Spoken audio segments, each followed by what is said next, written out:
Hi guys, welcome to Unix wave.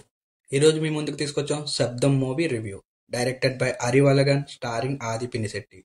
ఇదే కాంబోలో 2011లో Vaishali movie సైలెంట్గా వచ్చి సూపర్ హిట్ అయిన విషయం అందరికీ తెలిసిందే. మళ్ళీ అదే కాంబోలో శబ్దం అనే మూవీ తీశారు. ఇంతకీ మూవీ ఎలా ఉందో చెప్పాలంటే నాకైతే చాలా నచ్చింది గాయస్. ఇంకా ప్లాట్ విషయానికి వస్తే ఒకే రకమైన శబ్దం వల్ల పలువురు చనిపోవడం, దానికి గల కారణాన్ని హీరో కనిపెట్టడం అనేదే స్టోరీ, స్క్రీన్ ప్లే, విజువల్ చాలా బాగున్నాయి. ఫస్ట్ హాఫ్ స్టోరీలో ఒక్కొక్కరిని రివీల్ చేసుకుంటూ సస్పెన్స్గా వెళ్తుంది. ఇంకా సెకండ్ హాఫ్ అయితే హారర్ అండ్ థ్రిల్లింగ్గా చాలా మూమెంట్స్ ఉంటాయి. తమన్ బీజిఎం ఈ మూవీకి చాలా ప్లస్ అయింది. ఇంక ఈ మూవీలో ఆది పెర్ఫార్మెన్స్కి సాలిడ్ కంబ్యాక్ అనే చెప్పొచ్చు.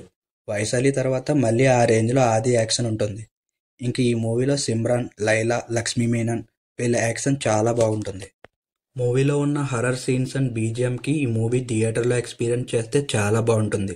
మూవీలో స్టోరీ కొత్తగా ఉండడంతో ఆడియన్స్ ఈ మూవీకి కనెక్ట్ అవ్వచ్చు. ఈ వీక్లో ఇది మంచి మూవీ అని చెప్పొచ్చు.